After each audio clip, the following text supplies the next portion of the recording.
Samantala, inaasahang mas bibilis pa ang pagpapatupad ng mga proyektong pangkaunlaran para sa ating mga kababayan sa South Cotabato.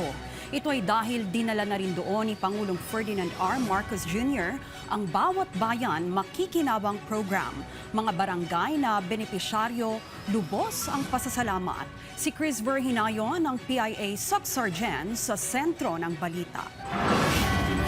Muling ipinakita ng pamahalaan ang malasakit nito sa lahat ng mga Pilipino. Patunay dyan ang paglulunsad ng Bawat Bayan Makikinabang Program sa South Cotabato Gymnasium and Cultural Center sa lungsod ng Coronadal.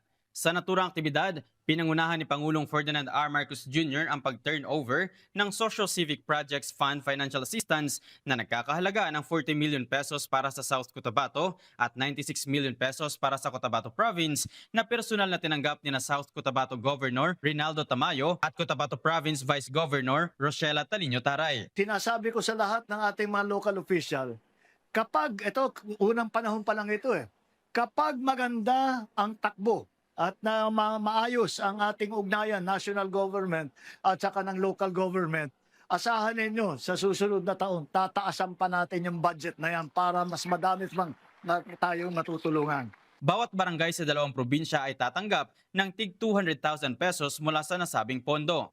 Kalahati nito ay ilalaan sa Presidential Scholarship Program para sa 5 piling scholar sa bawat barangay, habang ang natitirang kalahati naman ay gagamitin sa iba pang socio-civic projects na makatutulong sa komunidad. So yung pagdating ni Pangulo, napakalaking bagay sa amin na tulong, lalong-lalo nag-allocate namin po yan sa 5 scholar na karapat-dapat para sa aming barangay. Kasi yung barangay Nyasong, ang mga tao doon is 95% farmer.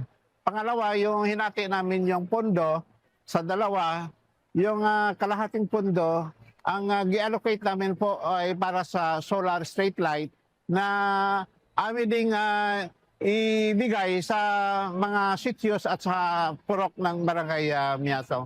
Yun lang po, marami pong salamat sa tulong na ibinigay po na ating mahal na Pangulo. Sa pamamagitan ng programang ito, muling pinagtibay ng pamahalaan ang layunin nitong maipadama ang malasakit at suporta sa bawat Pilipino saan mang panig ng bansa. Mula rito sa probinsya ng South Cotabato, para sa Integrated State Media, Chris Verhinayon ng Philippine Information Agency, Subsergeant.